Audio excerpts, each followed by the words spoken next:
Study point. आज हम लोग बहुत इंपॉर्टेंट टॉपिक के ऊपर डिस्कस करने वाले हैं, तो वो है साइंस का टॉपिक। देखिए, इलाहाबाद हाई कोर्ट 2019 में जो एग्जाम हुआ था आरओ का, ठीक है, आरओ और एआरओ के हम अलग अलग क्वेश्चन आपको करवाने वाले हैं। आज हम आरओ के क्वेश्चन करवाने वाले हैं।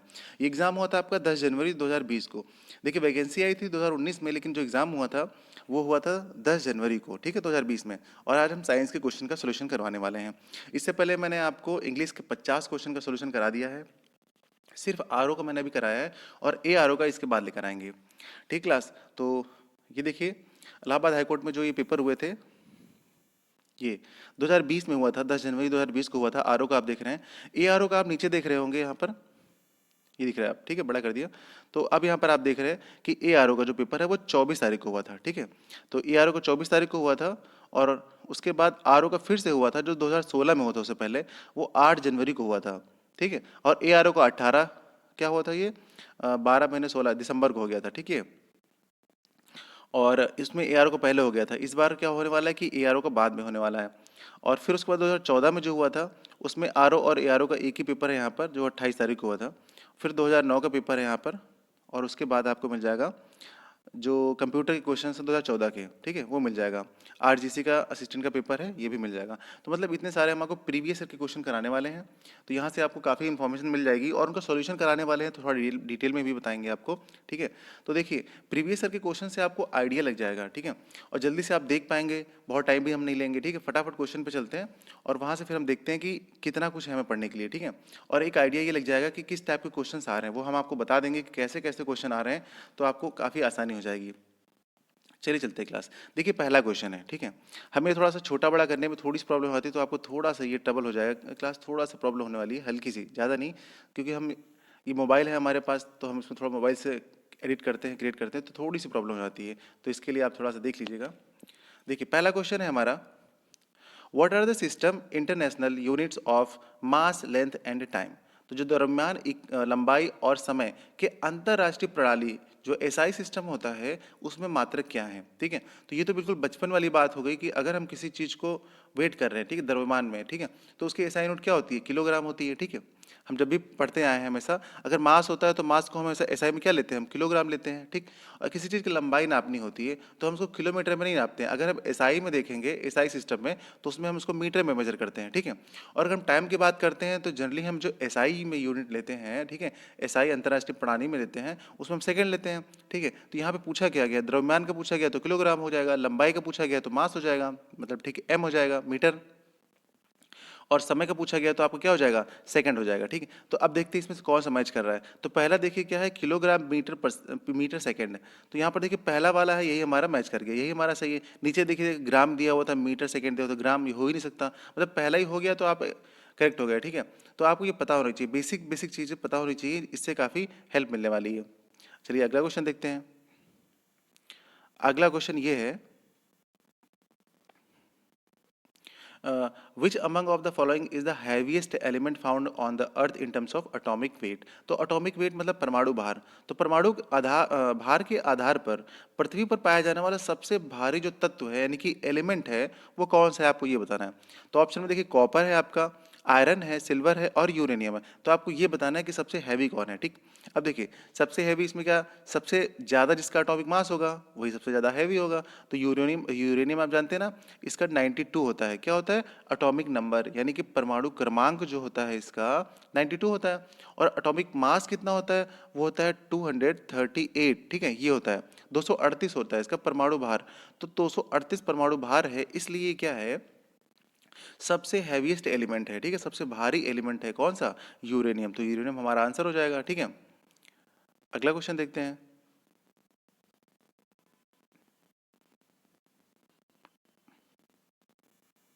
क्वेश्चन नंबर थर्ड, औषधि की कौन सी शाखा शरीर, ऊतक और द्रव से संबंधित है, ठीक है, मतलब ऐसी कौन सी ब्रांच है जो medicine deals with the body tissue and fluid. तो हमारी बॉडी के अंदर जो टिश्यू है और फ्लूइड्स है, तो बॉडी के अंदर जो तरल पदार्थ है, ठीक है, और टिश्यू है, तो वो कौन सा है, हमको इसके बारे में बताना है, ठीक है। तो चलिए, पहला ऑप्शन है आपका फार्माकोलॉजी, सेकेंड है आपका पेडियाट्रिक, थर्ड है आपका पैथोलॉजी और चौथा है आपका फिजियोथेरेपी। देखिए फार्मालॉजी तो आप जानते होंगे ना, फार्मासिस्ट कोई काम भी करता होगा आपके आसपास में, तो आप सुने होंगे अरे वो फार्मासिस्ट हैं। तो फार्मासिस्ट मतलब फार्मा कंपनी होती है, वहाँ पर क्या बनती है, दवाइयाँ। तो ये दवाइयाँ बनने से संबंधित है आपका फार्माकोलॉजी, ठीक है। पेडियाट्रिक्स, अगर आप कभी बच्चों को लेकर के कहीं दवा कराने गए होंगे तो डॉक्टर के बाहर पहले लिखा, जो बच्चों के डॉक्टर होते हैं उनके बाहर लिखा रहता है पेडियाट्रिक, ठीक है। तो ये बच्चों के इलाज से संबंधित होते हैं, ये बच्चों के डॉक्टर होते हैं, ठीक है, पेडियाट्रिक्स, ठीक है। फिर पैथोलॉजी होता है, जब आपके बॉडी में कोई प्रॉब्लम होती है तो हम लोग कहाँ जाते हैं, पैथोलॉजी में जाते हैं जांच कराने के लिए। तो यही हो जाएगा, हमारे शरीर में कोई अगर टिश्यू में प्रॉब्लम है या फिर अंदर जो फ्लूइड है, तो किसी चीज़ की अगर हमारी बॉडी में प्रॉब्लम होती है तो हम पहले क्या कर जाते हैं, पैथोलॉजी जाते हैं, ठीक है, वहाँ पर जांच कराते हैं। तो हम जांच कराने जाते हैं, तो मतलब सी वाला हमारा सही आंसर हो जाएगा। और चौथा देख रहे हैं आप फिजियोथेरेपी। फिजियोथेरेपी जब होती है जब जैसे कि हम लोग कभी गिर जाते हैं, चोट लग जाती है, तो डॉक्टर के पास जाते हैं, तो जो वो हड्डी वाले डॉक्टर के पास जाते हैं, ठीक है।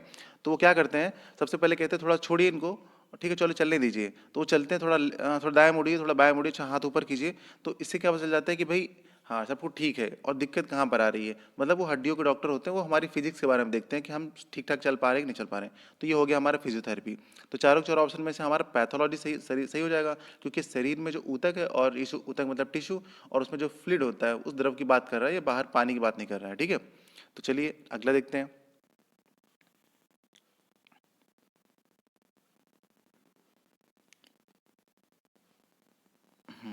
इस क्वेश्चन को पढ़ते हैं, चलिए।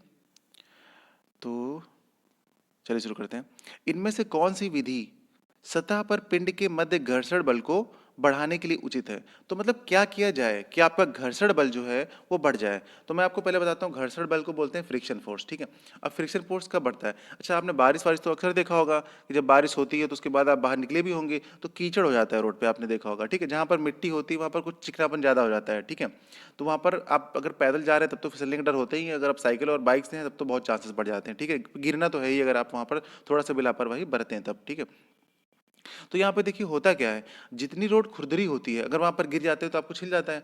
तो मतलब क्या है कि जब हम रोड पर चलते हैं या फिर साइकिल चलाते हैं या फिर बाइक चलाते हैं, कुछ भी चलाते हैं, तो अगर रोड खुरदरी है तो हमारी रोड की ऊपर की जो सरफेस होती है और जो हमारा टायर चल रहा होता है या फिर हमारे जो पैर होते हैं, फिर हमारी बाइक होती है, कुछ भी होता है, उसका सरफेस, तो वो दोनों कांटेक्ट में आते हैं। कांटेक्ट के आने के बाद मतलब ये होता है कि वो कितना रफ हो जाए, जल्दी से फिसले नहीं, समझ रहे हैं आप। अगर जल्दी से फिसल गया तो मतलब वहाँ पर फ्रिक्शन कम हो गया, ठीक है। और उसको फिसलने से रोक रहा है कौन सा, खुरदरापन। तो वो जो खुरदरापन है ना, उसी में एक फोर्स जनरेट होता है जिसे बोलते हैं फ्रिक्शन फोर्स, ठीक है। तो उसी को बोलते हैं घर्षण बल, है ना। तो जितना ज़्यादा खुरदरा होगा आपका रोड होगा, सड़क होगा, जो भी जितना खुरदरा होगा, रफ सरफेस होगा, आप वहाँ पर उतनी आसानी से मतलब जल्दी नहीं गिर पाएंगे आप, ठीक है। अगर लापरवाही से चला रहे हैं तो अलग बात है, लेकिन जल्दी से आपकी गाड़ी या बाइक या पैर नहीं फिसलेगा, चाहे जितनी बारिश हो जाए, ठीक है। तो वहीं पर आप समझ गए कि फ्रिक्शन फोर्स क्या होता है, ठीक है। और ये जितना खुरदरापन होगा उतना ही ज़्यादा फ्रिक्शन बढ़ेगा आपको, और जितना चिकना होगा उतना फ्रिक्शन कम होगा। चलिए अब ऑप्शन देख लेते हैं। इनमें से कौन सी विधि सतह पर पिंड के मध्य घर्षण बल को बढ़ाने के लिए उचित है, ठीक। अब देखिए, सतह का खुरदरापन बढ़ाना, ठीक है, बिल्कुल सही है, पहला ही हमारा सही हो गया। सतह का अगर खुरदरापन बढ़ा देंगे तो हमारा क्या बढ़ जाएगा, हमारा फ्रिक्शन फोर्स भी बढ़ जाएगा। बस सेकंड क्या बोले, रोलर का इस्तेमाल। अब भाई रोलर किस लिए होता है, आप जानते हो, रोड पे चीज़ों को चपटा करने के लिए, चिकना करने के रोड को, ठीक है। तो अगर रोलर से बिल्कुल चिकनी रोड कर देंगे तो गिरने के चांसेस पूरे हो गए, तो ये तो फ्रिक्शन को कम कर देगा। अब बॉल बियरिंग का इस्तेमाल करना, ये भी आपके क्या रोड को चिकना करता है, और आपको स्नेहन के द्वारा, तो ये भी एक प्रोसेस होता है जिसके थ्रू रोड आपकी क्या की जाती है, चिपटी की जाती है। तो ये तीनों के तीनों प्रोसेस बिल्कुल गलत है, ठीक है। आपका जो फ्रिक्शन फोर्स बढ़ाना है उसके लिए सतह को क्या होना चाहिए, खुरदरापन होना चाहिए। अगर कम करने की बात कभी पूछेगा तो इनमें से आप कुछ भी कर सकते हैं, ठीक है, अगर कम करने की बात कर रहे हैं तब। अगला क्वेश्चन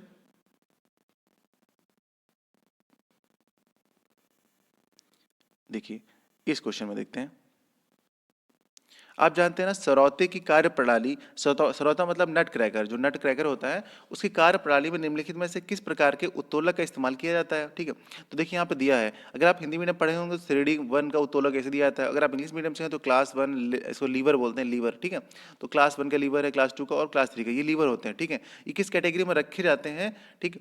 तो ये फिजिक्स का रूल होता है किस कैटेगरी में रखे जाते हैं, तो इनमें कुछ चीज़ें होती हैं वो आपको समझना पड़ेगा, बेसिक कॉन्सेप्ट, ठीक है, तब आपको समझ में आ जाएगा। लेकिन यहाँ पे चलिए थोड़ा हम प्रयास करते हैं। देखिए सरौते की कार्य प्रणाली किस मतलब लीवर में आता है, ये किस प्रकार की सीरीज में आता है, श्रेणी में आता है। तो किसी को सरौता होता है हमारा जो नट क्रैकर होता है, ठीक है, ये क्लास टू का होता है, किसका होता है, क्लास टू का होता है। क्लास 2 की श्रेणी में आता है। अब यहाँ पर ये होता है, फिर उसके बाद अब हम बताते हैं आपको क्लास 3 में क्या-क्या आता है, ठीक है? देखिए, अब क्लास 3 में क्या होता है कि जैसे कि हमारा चिमटा हो गया, आपने देखा होगा चिमटा हो गया, हमारा हाथ हो गया, अगर हम किसी चीज़ को पकड़ कर उठाते हैं, ठीक है? पकड़ कर उठाते हैं, तो हमारे जब पकड़ के उठाने पर होता है, फ़ोर्स कहीं और लग जाता है, ठीक है? उसका जो आलंब होता है और आयास होता है, वो चेंज हो जाता है, ठीक है? उनके प्लेस हर बार चेंज होते रहते हैं। जैसे ये चेंज होते हैं, तुरंत हमारी वो जो ऑब्जेक्ट है वो उसकी क्लास भी चेंज हो जाती है, ठीक है? कि वो किस क्लास से किस क्लास में चला जाता है। तो हमने कहा हाथ और चिमटा, इस तरह की जो पकड़ने वाली चीज़ें होगी ना, वो हमेशा थर्ड वाले में आती हैं, जो पकड़ने वाली चीज़ें हो गई, ठीक? जो दबाने वाली चीज़ें होती हैं, जैसे हम कैंची को क्या करते हैं, कैंची को खोल के दबाते हैं, ठीक है? दबाकर काटते हैं उसको, ठीक है? तो कैंची हो गई, प्लास हो गई, तो प्लास से हम चीज़ों को सिर्फ पकड़ते नहीं हैं, पकड़ने के बाद उनको दबाते हैं, यानी कि उसमें फोर्स अप्लाई करते हैं। तो आप बिल्कुल आसानी से समझिए, जैसे कैंची हो गया, हमारा प्लायर हो गया, यानी प्लास हो गया, तो इनसे क्या करते हैं, चीज़ को पकड़कर दबाते हैं।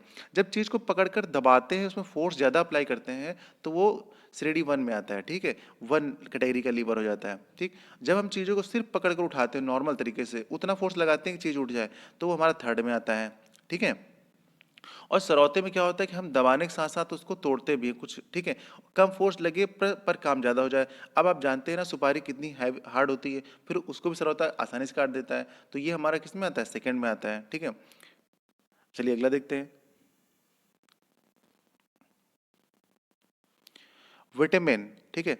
Which of the following vitamin is found mostly in citrus fruits? Citrus fruits, strawberries and potatoes. मतलब खट्टे जो हमारे होते हैं फल, स्ट्रॉबेरी और आलू में पाया जाता है, ठीक? कौन सा विटामिन ऐसा होता है जो इनमें पाया जाता है? तो आप पता है आपको आलू में सबसे ज़्यादा कौन सा विटामिन पाया जाता है? वो और कोई नहीं है, विटामिन सी होता है, ठीक है? सबसे ज़्यादा जो पाया जाता है आलू में, वो विटामिन सी होता है। हमको सिर्फ ये पता रहता है कि खट्टे पदार्थों में सिर्फ विटामिन सी ज़्यादा पाया जाता है, तो आप आलू में सोचिए, आलू में स्टार्च होता है ना, तो आलू में भी विटामिन सी अधिक मात्रा में पाया जाता है। देखिए, vitamin A, vitamin D, vitamin E, vitamin C, तो हमारा सही आंसर हो जाएगा विटामिन सी। विटामिन ए जो होता है नाइट ब्लाइंडनेस के लिए, आपको पता है, इसकी कमी से। विटामिन डी से रिकेट्स हो जाती है, डिसीज हो जाती है हमारी। सौंदर्य विटामिन किसको बोलते हैं? ई को बोलते हैं, ठीक है? चलिए आगे देखते हैं।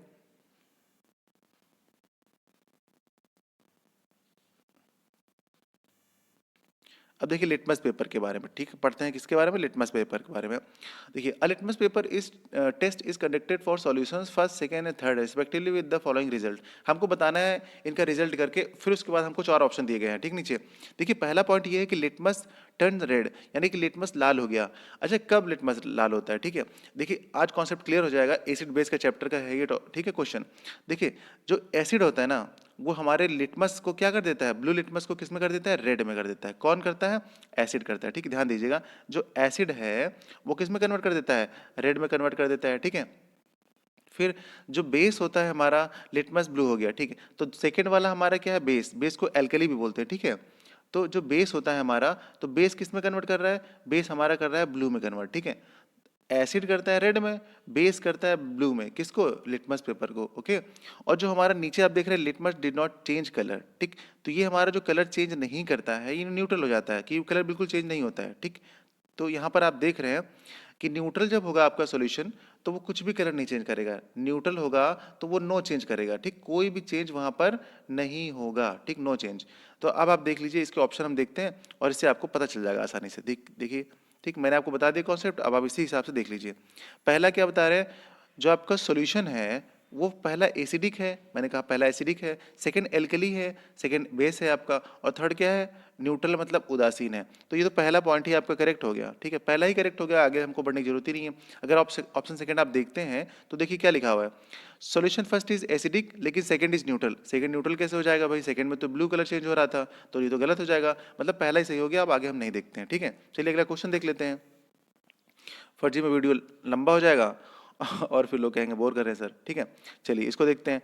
क्वेश्चन नंबर 8 पे आ गए हम। देखिए ज़्यादा तो नहीं चेंज हो गया है, नहीं ठीक है, ठीक है, ज़्यादा नहीं चेंज हुआ है। तो क्वेश्चन नंबर 8 के बारे में पढ़ते हैं। देखिए, उत्प्रेरकों के बारे में निम्नलिखित में से कौन सा कथक सत्य है? उत्प्रेरक मतलब कैटलिस्ट के बारे में, ठीक है? तो देखिए कैटलिस्ट के बारे में हम देखते हैं कौन सा कथन सत्य है। तो पहले कैटलिस्ट के बारे में हम बता दें, कैटलिस्ट वो होता है जो आपकी रिएक्शन जो होती है केमिकल में, केमिस्ट्री में जो रिएक्शंस होती है ना, उनकी रेट को बढ़ाता है, ठीक है? रेट ऑफ रिएक्शन बोलते हैं इसको, कैटलिस्ट को रेट ऑफ रिएक्शन भी कहते हैं, जो ये रेट को हमारी बढ़ाता भी है और कभी कभी कम भी करता है। ऐसा नहीं सिर्फ बढ़ाने का काम आता है, ये हमारी रेट ऑफ रिएक्शन को क्या करता है, चेंज करता है, ठीक है, पर मोस्टली बढ़ाता ही है, कम करने के लिए तो हम बहुत कम यूज करते हैं, ठीक है। तो पहला पॉइंट तो देखिए लिखा हुआ है, यह अभिक्रिया की दर को बढ़ाता है, मतलब it increases the rate of reaction. Correct है, पहला पॉइंट तो सही है, ठीक है। अब ये पॉइंट है देखिए हमारे, अब इन पॉइंट के बाद नीचे ये दिया गया होगा कि पहला सही है कि दूसरा सही है, ऐसा दिया होगा, ठीक है। तो ये आरओ का पेपर है, देखिए टफ नहीं आया है, बस बेसिक कॉन्सेप्ट पूछे गए हैं, आप इससे आइडिया लगा सकते हैं कि आपको क्या क्या पढ़ना है। जैसे कि ऊपर मैंने सरौते वाला बताया था, तो इसमें पूछा गया था कि सरौता किस श्रेणी का है, किस क्लास का है, तो वो था सेकंड क्लास का। लेकिन अगर सेकंड में आपसे पूछ सकता है कैंची किसका है, तो मतलब आप इसको बस अलग से बहुत कुछ नहीं पढ़ना है डीप में, बस इसी से रिलेटेड चीज़ें पढ़नी है। एग्जाम में आप अगर नोटिस करेंगे तो अभी पिछला जब मैं दिखाऊंगा, अभी तो आरओ चल रहा है, ठीक है, इसके बाद मैं आपको ए आरओ का पेपर दिखाऊंगा, देखिएगा क्वेश्चंस काफ़ी मैच होंगे, ठीक है, आप देखिएगा ध्यान करके। तो इससे ये पता चलता है कि क्वेश्चंस रिपीट होते हैं और आसपास जुड़े रहते हैं, तो हमको कहाँ पढ़ना है। साइंस तो बहुत बड़ी है, अब साइंस कितना सारा पढ़ेंगे आप बताइए। तो जिस टाइप के क्वेश्चन पूछे जा रहे हैं उसी टाइप से रिलेटेड चीज़ें अगर हम समझ लें उसी के आसपास, तो इसे कहते हैं कि कम तैयारी में आप अच्छे मार्क्स स्कोर कर सकते हैं, ठीक है। चलिए अगला देखते हैं, ये क्या कहता है कि अभिक्रिया के अंत में स्वयं को बदल देते हैं, मतलब जब रिएक्शन हमारी समाप्त हो जाती है तो ये अपने आप ही बदल जाते हैं। ये भाई बिल्कुल गलत है, ये चेंज नहीं होते हैं, ठीक है। ये रेट ऑफ रिएक्शन में जैसे रहते हैं एंड एंड तक वैसे ही रहते हैं, ये चेंज नहीं होते, तो ये पॉइंट गलत हो गया, ठीक है। थर्ड देखते हैं, light can't be considered as a catalyst, तो प्रकाश को उत्प्रेरक नहीं माना जा सकता है, ठीक है। लाइट जो होती है उसको उत्प्रेरक माना जा सकता है, ठीक है, तो ये भी गलत हो जाएगा आपका, ठीक, बिल्कुल माना जा सकता है। अब क्यों माना सकता है बताते हैं आपको। एंजाइम्स आर बायोलॉजिकल कैटलिस्ट, जो एंजाइम होते हैं उनको बायोलॉजिकल कैटलिस्ट बोलते हैं, ये एकदम सही पॉइंट है, ठीक है। ये एकदम सही पॉइंट है, कैसे, जो एंजाइम होते हैं ना ये भी एक प्रकार के कैटलिस्ट ही होते हैं, लेकिन ये बायोलॉजिकल कैटलिस्ट होते हैं, ठीक है। ये जो एंजाइम होते हैं ना इनको प्रोटीन भी कहते हैं, प्रोटीन इसमें होता है, ठीक है। क्या होता है, प्रोटीन होता है। अब देखिए अगर ये प्रोटीन होता है तो जाहिर सी बात है ये लिविंग थिंग्स में होगा, भाई लकड़ी में तो प्रोटीन होगा नहीं, ठीक है, लिविंग थिंग में प्रोटीन होता है। तो मतलब जब लिविंग थिंग में आप पहुंच जाएंगे तो कैटलिस्ट को क्या बोल देंगे, आप समझ रहे हैं ना, आपको उसको क्या बोल देंगे, आप कैटलिस्ट को एंजाइम बोल देंगे, ठीक है। और जब नॉन लिविंग में चले जाएंगे तो आप उसको कैटलिस्ट बोल देंगे, बस सिंपल सी बात है, आप है वही चीज़ समझ लीजिए, ठीक है। अब देखिए प्लांट के बारे में आपको पता ही होगा, वहाँ पे एक प्रोसेस होता है फोटोसिंथेसिस, वहाँ पे सनलाइट आती है और सनलाइट वहाँ पर एज ए कैटलिस्ट एक रिएक्शन को इंक्रीज करती है, वहाँ पर पार्टिसिपेट करती है उसमें। तो जो फोटोसिंथेसिस में सनलाइट काम आ रही है, और ये सेकंड पॉइंट में उन्होंने कहा कि प्रकाश को हम नहीं माना सकता उत्प्रेरक की तरह, यानी कैटलिस्ट की तरह, यानी कि एंजाइम की तरह, तो ये तो गलत हो गया हमारा, ठीक है, क्योंकि वहाँ पर तो लाइट इंपॉर्टेंट रोल प्ले कर रही है। भाई फोटोसिंथेसिस में लाइट के बिना तो फूड अपना बना ही नहीं पाएंगे प्लांट, है ना। तो मतलब ये दोनों पॉइंट गलत हो गए बीच वाले, ठीक, पहला सही है और चौथा सही है। अब चलिए ऑप्शन देख लेते हैं, इनमें से कौन सा सही है, इनमें से हमारा कौन सा सही हो जाएगा। देखिए फर्स्ट सेकंड तो हो ही नहीं सकता, फर्स्ट थर्ड नहीं, हमने कहा फर्स्ट फोर्थ जहाँ पे होगा, सी वाला सही हो जाएगा, फर्स्ट और फोर्थ बस, ठीक है। आपको बेसिक देखिए पता चल गया तो आपने फटाफट टिक मार दिया, ओके। अब चलिए अगला देखते हैं, अगला है क्वेश्चन नंबर 9, ठीक है। क्वेश्चन नंबर 9 में देखते हैं, निम्नलिखित में कौन सा अकशेरुकी प्राणियों का उदाहरण है। देखिए अकशेरुकी, अकशेरुकी से आपको मैं सबसे सरल तरीके से बताता हूँ, जिसमें हड्डी नहीं होती है, ठीक है, जिसमें रीढ़ की हड्डी नहीं होगी, बोन्स वगैरह नहीं होंगी, आप वो समझ लीजिए वो आपके वर्टिबल हो जाएंगे, ठीक है, वर्टिब्रल, ओके। इनमें मतलब अकशेरुकी कहेंगे, नहीं अकशेरुकी, ठीक। और कशेरुकी क्या होंगे, जिनमें आपकी बोन्स पाई जाती है, ठीक है। अब देखिए मछली में तो होती है हड्डियां, आपको पता है बोन्स होती हैं इसमें, तो ये आपका नहीं हो सकता, ठीक है, ये भी गलत हो गया। फिर अर्थवॉर्म एंड लीचेस, आपने देखा होगा जोंक और केचुए जो पानी में निकलते रहते, पानी में रहते दोनों, और इनमें बिल्कुल भी क्या होता है, हड्डी नहीं पाई जाती है, आपने देखा होगा, तो ये सही हो जाएगा आपका। बाकी स्नेक और लिजार्ड देख रहे हैं आप, और फ्रॉग्स देख रहे हैं, इन सब में क्या होता है, हड्डियां पाई जाती हैं, बोन्स पाई जाती हैं, तो सबसे सरल तरीके से आप ये पहचान सकते हैं, ठीक। तो ये क्वेश्चन भी हमारा कवर होता है। चलिए फिर अगला देखते हैं,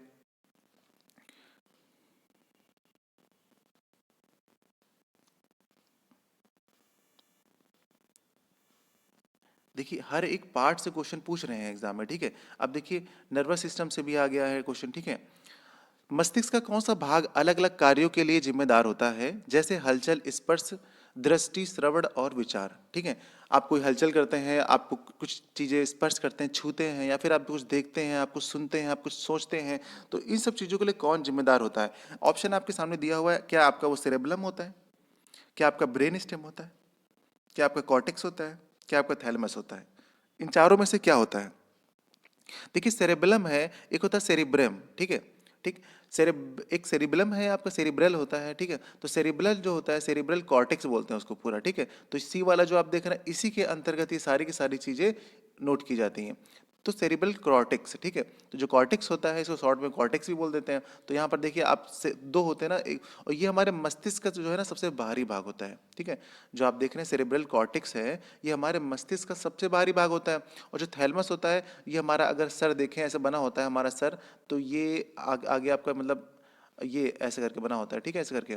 तो ये तो हमारा फेस हो गया, आगे की तरफ आप देख रहे हैं ये, ठीक है। और ये पीछे की तरफ आप देख रहे हैं, ये इधर इधर की तरफ सर के पीछे, यहाँ पर आपका मेडुला ऑब्लोंगाटा होता है। ये जो आपके मत्थे पे देख रहे हैं ये सबसे बाहरी हिस्सा, ये आपका क्या हो जाता है, ये आपका हो जाता है जाके कॉर्टेक्स, ठीक है। और इसके अंदर का पार्ट होता है वो सेरेब्रम होता है, ठीक है, जहाँ पे आपका ब्रेन पूरा सिस्टम दिखाते हैं वो अंदर का पार्ट होता है। और जो दिमाग सर के पीछे जहाँ पे होता है एकदम, ठीक है, लोग बोलते हैं छोटा दिमाग छोटा दिमाग, तो वहाँ पर वो क्या होता है, मेडुला ऑब्लोंगाटा होता है, ठीक। उसी के अंदर क्या होता है, थैलेमस होता है, ठीक है।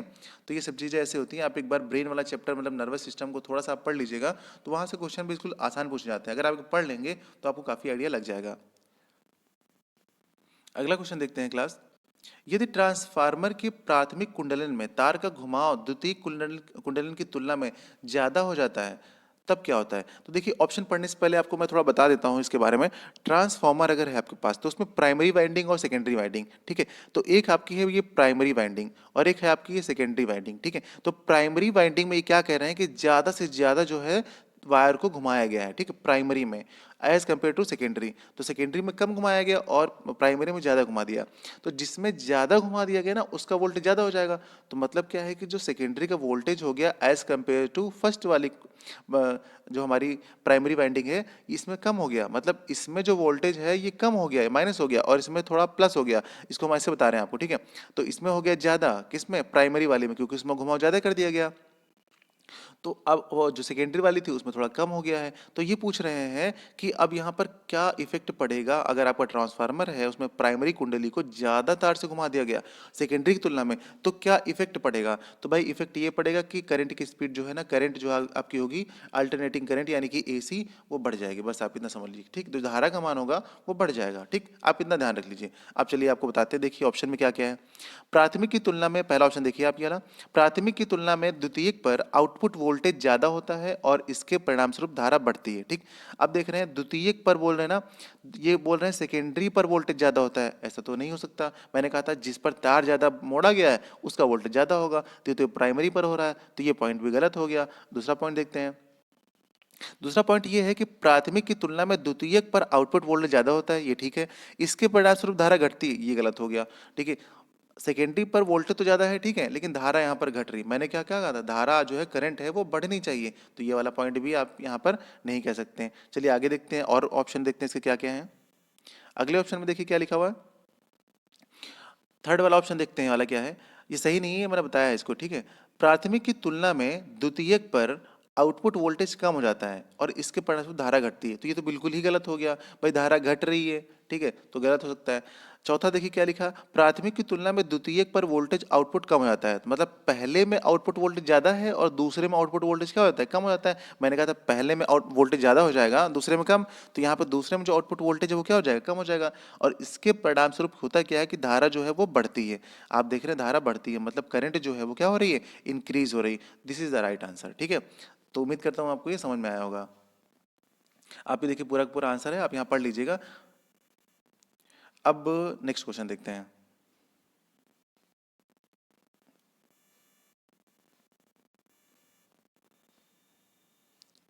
चलिए समझते हैं इसको। जब मुक्त रूप से गिरता हुआ स्काई ड्राइवर अपने हाथ फैलाता है, हाथ पैर फैलाता है, तो उसके गिरने की चाल पर तुरंत क्या प्रभाव पड़ेगा? ठीक है, चलिए समझते हैं। स्काई ड्राइवर, ठीक है, स्काई ड्राइवर मतलब जो आसमान से कूदते हैं, ठीक है, हवा में उड़ते हैं। तो अगर वो ऊपर से कूद पड़े और हवा में उड़ रहे हैं, ठीक है, अगर वो अचानक से अपने हाथ और पैर फैलाते हैं, ठीक है, तब क्या इफेक्ट पड़ेगा? देखिए ऊपर से अगर वो गिरते चले आ रहे हैं, ठीक, तो उनकी स्पीड बढ़ रही होगी डेली, ठीक है, क्योंकि नीचे जो है ना वो ग्रेविटेशनल फोर्स एक्ट कर रहा होगा, ठीक है, तो उसके थ्रू क्या होगा, उनकी स्पीड जो है वो बढ़ रही होगी, ठीक। लेकिन अगर उन्होंने अपने हाथ और पैर फैला दिए तो क्या हो जाएगा, उनका एरिया ज़्यादा बढ़ जाएगा।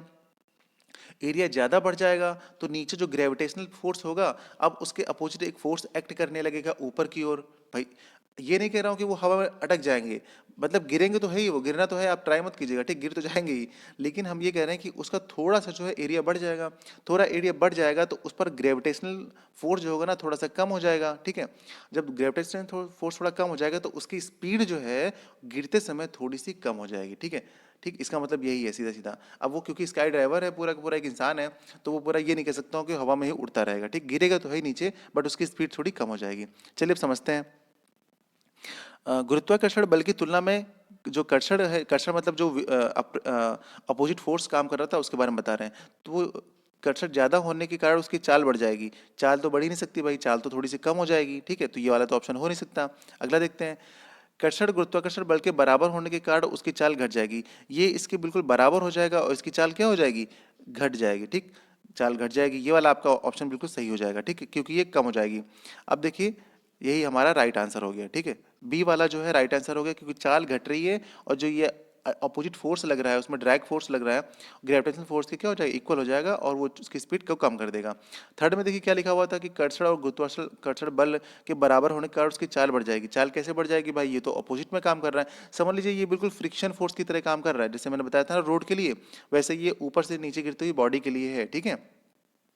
और फोर्थ में क्या लिखा था इन्होंने, गुरुत्वाकर्षण बल की तुलना में कर्षण बल कम होने के कारण उसकी चाल बढ़ जाएगी, ठीक है। तो चाल तो बढ़ ही नहीं सकती, ऊपर से गिर रहा है, क्योंकि अगर उसने हाथ पर फैला दिए तो कुछ ना कुछ उसकी चाल में कमी आएगी, ठीक है। अगर वो पहले फैलाया रहता और बाद में सिकोड़ लेता तब उसकी स्पीड बढ़ जाती, ठीक है, फिर तो बढ़ जाती क्योंकि एरिया कम हो जाता और उसके ऊपर जो ऑपोजिट फोर्स लग रहा था वो कम हो जाता, तो उसकी स्पीड ऑटोमेटिक बढ़ जाती, क्योंकि ग्रेविटेशनल फोर्स बढ़ जाता, ठीक है। तो उम्मीद करता हूँ आप ये समझ गए होंगे। अगला देखते हैं।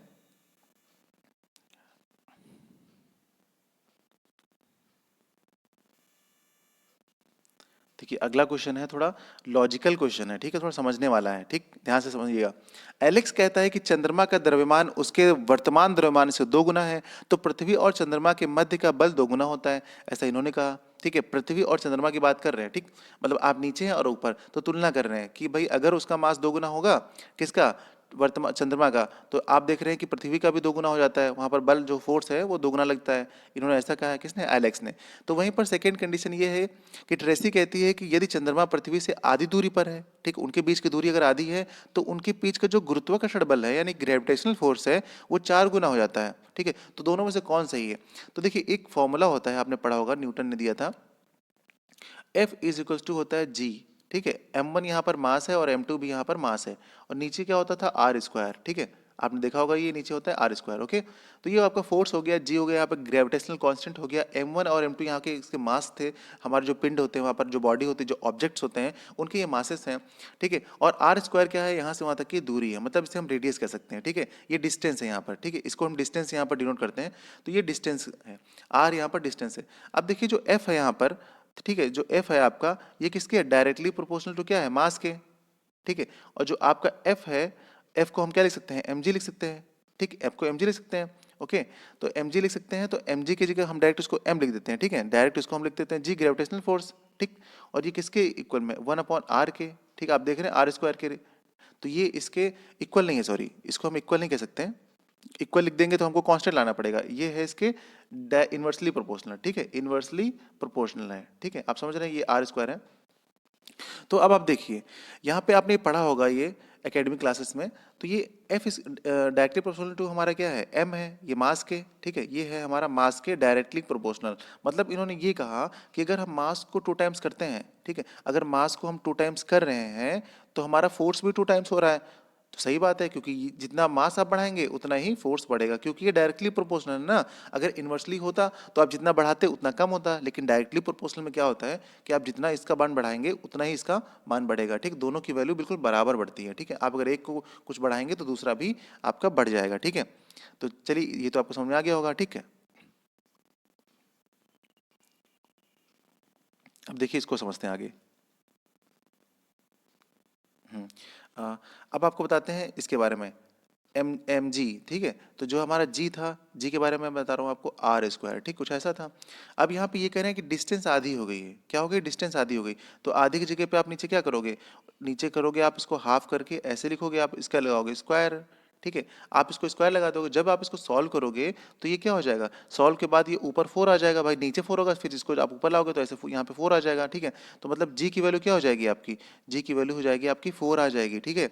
मतलब आप डिस्टेंस को आधा कर रहे हैं, तो उसके बीच में जो ग्रेविटेशनल फोर्स हो रहा है वो कितना, ग्रेविटेशनल फोर्स हो रहा है वो कितना हो रहा है? वो 4 हुआ चला जा रहा है। तो अब आप समझ गए होंगे कि इनके ये फॉर्मूला होता है, इस फॉर्मूले के हिसाब से ही ये दोनों के दोनों स्टेटमेंट जो है वो सही है, ठीक है। अब देखते हैं कि इन्होंने कौन कौन से स्टेटमेंट कहे हैं। पहला देखिए, ओनली एलेक्स सही है। नहीं भाई, ओनली एलेक्स क्यों सही है? क्योंकि बात तो ट्रेसी ट्रेसी की भी सही है।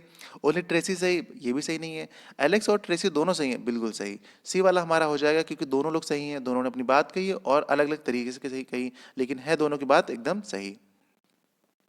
नीचे कुछ है क्या इसके? नहीं, बस और कुछ नीचे नहीं है। अगला क्वेश्चन देखते हैं हम लोग। तो अगला क्वेश्चन देखिए क्या है। अगला क्वेश्चन, बस क्लास खत्म हो गया। देखिए ये एक्चुअली एक क्वेश्चन आ गया है यहाँ पर। देख लेते चलिए।